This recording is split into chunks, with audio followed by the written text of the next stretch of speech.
شخص نے قسم کھا لی کہ وہ اللہ کی ایسی عبادت کرے گا کوئی اس وقت وہ عبادت نہ کر رہا ہو، صرف وہی کر رہا ہو، اگر وہ نہ کر سکا تو اس کی بیوی کو 3 طلاق۔ اللہ اکبر۔ اب یہ ایک ایسی گتھی بن گئی جو سلجھ نہیں پائی۔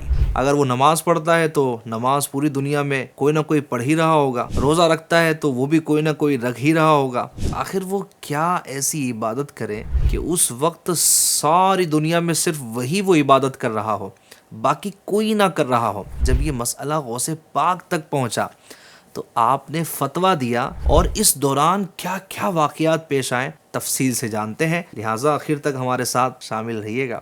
سیریز جاری ہے اور آج ہم نے غوث پاک رحمۃ اللہ تعالی علیہ کے مزید بھی سیرت کے کچھ پہلوؤں پر روشنی ڈالنی ہے اور اس سے برکتیں حاصل کرنی ہے۔ ناظرین، ایک شخص نے قسم کھا لی کہ وہ اللہ کی ایسی عبادت کرے گا کوئی اس وقت وہ عبادت نہ کر رہا ہو، صرف وہی کر رہا ہو، اگر وہ نہ کر سکا تو اس کی بیوی کو 3 طلاق۔ اللہ اکبر۔ ایسی قسم، اور پھر اس پر معاملہ بھی ایسا کہ 3 طلاق۔ اب یہ ایک ایسی گتھی بن گئی جو سلجھ نہیں پائی، ایک ایسی پہیلی جس نے بڑے بڑے علماء کو تھکا دیا۔ اگر وہ نماز پڑھتا ہے تو نماز پوری دنیا میں کوئی نہ کوئی پڑھ ہی رہا ہوگا، روزہ رکھتا ہے تو وہ بھی کوئی نہ کوئی رکھ ہی رہا ہوگا، آخر وہ کیا ایسی عبادت کرے کہ اس وقت ساری دنیا میں صرف وہی وہ عبادت کر رہا ہو، باقی کوئی نہ کر رہا ہو۔ سبحان اللہ۔ یہ سوال غوث پاک کے زمانے میں عراق کے علماء کے پاس آیا اور وہ حل نہ کر پائے۔ جب یہ مسئلہ غوث پاک تک پہنچا تو آپ نے فتویٰ دیا کہ وہ شخص مکہ مکرمہ چلا جائے اور اپنے لیے طواف کی جگہ خالی کرائیں اور اکیلے تنہا طواف کریں اور اپنی قسم پوری کر لیں۔ ناظرین، جواب دیکھیے کتنا شاندار، اور کس طرح اس پہیلی کو میرے غوث پاک رحمۃ اللہ تعالی علیہ نے سلجھا دیا، ایک مشکل مسئلے کا آسان جواب دیا۔ یہ غوث اعظم رحمۃ اللہ تعالی علیہ کے علم کی پختگی اور وسعت کی دلیل ہے۔ آپ نے جواب میں بتا دیا کہ کعبہ ایک ہی ہے، اور جب اس کو پورا خالی کروا دیا گیا طواف کرنے والوں سے، تو پھر طواف کرنے والا صرف یہی ہوگا، دنیا میں کوئی اور دوسرا کعبہ نہیں جس کا طواف کیا جاتا، اللہ کا گھر کعبہ ایک ہی ہے، پوری جگہ خالی کروا لیں اور یہ اللہ تبارک و تعالیٰ کے اس گھر کا طواف کریں تو اس کی قسم پوری ہو جائے گی۔ یاد رکھیں، اللہ کے ولی عالم ہوتے ہیں، اور جو تمام اولیاء کا سردار ہو وہ خود کتنا بڑا عالم ہوگا، اس کا آپ اندازہ لگائیے۔ آئیے آج غوث پاک رحمۃ اللہ تعالی علیہ کی زندگی کے ان لمحات کو سنتے ہیں جو آپ علم دین کی جستجو میں اپنے گھر سے نکلیں اور راہ علم کے مسافر بنے، اور اس دوران کیا کیا واقعات پیش آئیں تفصیل سے جانتے ہیں، لہٰذا آخر تک ہمارے ساتھ شامل رہیے گا۔ شیخ محی الدین بن قائد اوانی رحمۃ اللہ تعالی علیہ بیان کرتے ہیں کہ حضرت محبوب سبحانی غوث اعظم رحمۃ اللہ تعالی علیہ نے ہم سے فرمایا کہ حج کے دن بچپن میں مجھے ایک مرتبہ جنگل کی طرف جانے کا اتفاق ہوا، اور میں ایک بیل کے پیچھے پیچھے چل رہا تھا کہ اس بیل نے میری طرف دیکھ کر کہا، یا عبد القادر ما لہذا خلقت، یعنی اے عبد القادر، تم کو اس قسم کے کاموں کے لیے پیدا نہیں کیا گیا۔ میں گھبرا کر گھر لوٹا اور اپنے گھر کی چھت پر چڑھ گیا تو کیا دیکھتا ہوں کہ میدان عرفات میں لوگ کھڑے ہیں۔ اس کے بعد میں نے اپنی والدہ ماجدہ کی خدمت اقدس میں حاضر ہو کر عرض کیا، آپ رحمۃ اللہ تعالی علیہ مجھے راہ خدا میں وقف فرما دیں اور مجھے بغداد جانے کی اجازت مرحمت فرمائیں تاکہ میں وہاں جا کر علم دین حاصل کروں۔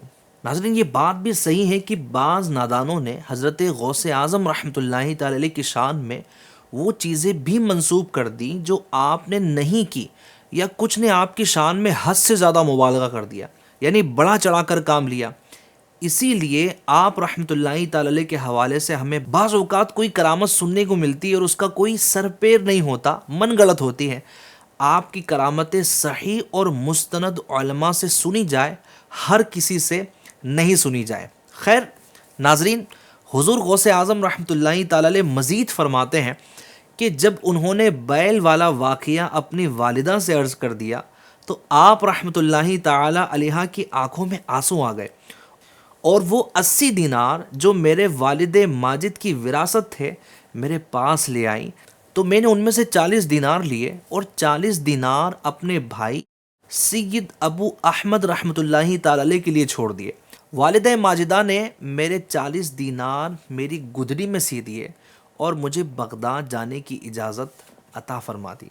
میری ماں نے مجھے ہر حال میں سچ بولنے اور سچائی کو اپنانے کی تاکید فرمائی اور جیلان کے باہر تک مجھے الوداع کہنے کے لیے تشریف لائیں اور فرمایا، اے میرے پیارے بیٹے، میں تجھے اللہ کی رضا اور خوشنودی کے خاطر اپنے پاس سے جدا کرتی ہوں، اور اب مجھے تمہارا منہ قیامت کو ہی دیکھنا نصیب ہوگا۔ سبحان اللہ۔ FGN چینل کے ناظرین، یہاں ذرا اندازہ تو لگائیں حضور غوث پاک رحمۃ اللہ تعالی علیہ کی والدہ ماجدہ کا دین کی خاطر کتنا بہترین جذبہ تھا کہ اپنے بیٹے کو راہ خدا میں علم دین حاصل کرنے کے لیے اللہ کی راہ میں قربان کر دیا، اور یہ جملہ کہہ دیا کہ اب قیامت کے دن تمہارا چہرہ دیکھنا نصیب ہوگا۔ یہ تھا علم دین کی اہمیت کا جذبہ، علم دین کے خاطر قربانیوں کا جذبہ۔ کاش ہمارے اندر بھی یہ جذبہ آ جائے، ہمیں بھی اللہ پاک نصیب فرمائے۔ خیر، بات چل رہی ہے حضور غوث پاک رحمۃ اللہ تعالی علیہ کے سفر علم کی اور علم دین حاصل کرنے کی۔ حضور غوث پاک رحمۃ اللہ تعالی علیہ سے کسی نے پوچھا، آپ رحمۃ اللہ تعالی علیہ نے اپنے آپ کو ولی کب سے جانا؟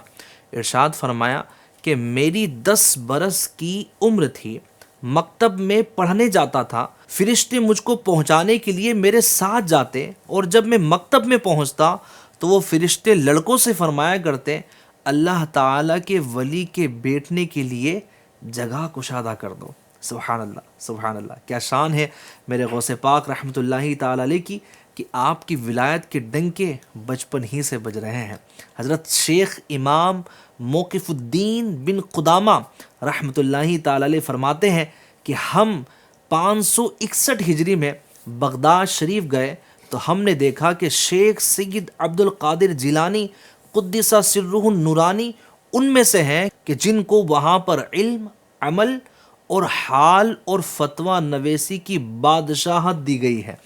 کوئی طالب علم یہاں کے علاوہ کسی اور جگہ کا ارادہ اس لیے نہیں کرتا تھا کہ آپ رحمۃ اللہ تعالی علیہ میں تمام علوم جمع ہے، اور جو آپ رحمۃ اللہ تعالی علیہ سے علم حاصل کرتے تھے آپ ان تمام طلباء کے پڑھانے میں صبر فرماتے تھے۔ سبحان اللہ۔ امام ربانی شیخ عبد الوہاب شعرانی اور شیخ المحدثین عبد الحق محدث دہلوی اور علامہ محمد بن یحییٰ حلبی رحمۃ اللہ علیہ مجمعین تحریر فرماتے ہیں کہ حضرت سیدنا شیخ عبد القادر جیلانی رحمۃ اللہ تعالی علیہ 13 علوم میں تقریر فرمایا کرتے تھے۔